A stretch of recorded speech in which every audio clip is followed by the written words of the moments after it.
It's not weekly news highlights without K-pop news. The biggest buzz this week was a developing story from last week, the possible merging of South Korea's two entertainment giants, HYBE, that houses BTS, and also traditional heavyweights SM Entertainment. For more on how things are now turning out, we turn to our culture correspondent, Song Yoo-jin. Welcome, Yoo-jin. Thank you for having me, Tommy. Always. Now, let's first talk about what our viewers and many fans around the world want to know the most. What will actually happen when the merging does take place? Well, Tommy, that's actually one of the biggest questions and curiosities that K-pop fans, including myself, really want to know about. And I think that this is because HYBE and SM are very different in nature, so it's really hard to expect what will happen if the two agencies become one. First of all, HYBE is seen as a relatively new, rising, creative, innovative star in the industry. That's because it only started gaining attention a few years ago when BTS rose to global stardom. But on the other hand, SM is regarded as the pioneer of K-pop, having a long history of star making. Starting from representing the very first generation of K-pop stars like HOT and SES, SM possesses a stellar lineup of artists like Girls' Generation, Super Junior, SHINee, EXO, NCT, and now aespa. And to really solve my curiosity, I asked an expert about how this merger will possibly change the K-pop landscape. Take a listen. This could create an unprecedented mega K-pop agency that could help K-pop reinforce its dominance on the global stage. It could also help artists under the two labels gain more international recognition. On the other hand, the merger could limit K-pop's diversity in terms of music style. It could also take away the spotlight that could have gone to other agencies and artists. Right, so much distinct characteristics between the two giants, but also the matter was not just a local matter this past week. The four media outlets were quick to actually react to the story. What were their reaction? Well, I can definitely say that foreign media outlets, they're keeping a close eye on how the situation is unraveling, as both agencies are currently at the top of the K-pop industry. And to name a few examples, citing experts in the music industry, CNN reported that if this deal is struck, it could put HYBE in the same league as the so-called big three major record labels, which refer to Sony, Universal, and Warner Music. Reuters, also citing a music critic, wrote that SM's long legacy of artists will benefit HYBE commercially.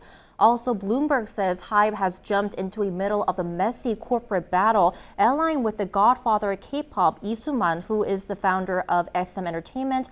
Other outlets like Billboard are keeping track of what's happening and reporting the latest on the issue as well. Right.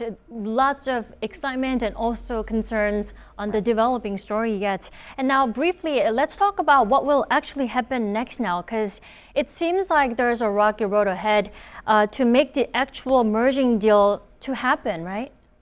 You're definitely right, and one of the biggest obstacles right now for HYBE to actually take over SM is its corporate battle with Kakao, the nation's domestic messaging platform, who's teamed up with SM's current management. Kakao previously agreed with SM's management to acquire a 9.05% stake in the company, becoming the second largest shareholder after Lee Soo-man, who was at the time holding more than 18% of SM's shares. And in response, Lee has filed a court injunction against SM for violating the Commercial Act by illegally issuing new shares in the company and convertible bonds without the agreement of the top shareholder himself. And the first interrogation date is set for February 22nd.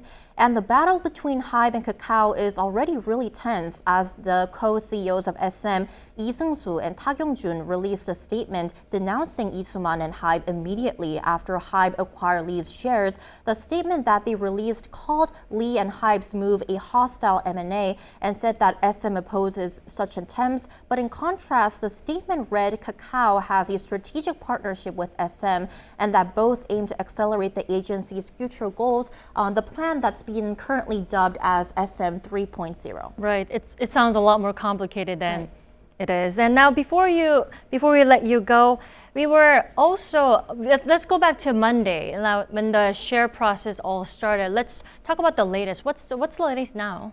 Well, the starting of HYBE trying to buy shares from minority shareholders of SM was definitely one of the biggest news starting this week. I was also surprised by the news as well. But actually going back to the timeline, all of this started on February 10th when HYBE confirmed the purchase of 14.8% of SM shares from the agency's founder Lee Soo-man, who's in a feud with the current management, as we mentioned before. And with this, HYBE has become the single and largest shareholder of its rival agency, but it seems like the K-pop giant has more ambitious plans to expand its roster as of now. As you mentioned, on Monday, which was February 13th, the company started buying additional stakes from some 52,000 minority shareholders of SM, and right now HYBE is seeking up to 25% of SM's shares at an acquisition price of 120,000 Korean won per share until March 1st. And if this target volume is reached, HYBE will hold almost 40% of SM's shares and around 43% of voting rights combined with Lee's remaining 4% stake, and an ownership of more than 15% of shares would require filing for an M&A approval from the Korea Fair Trade Commission.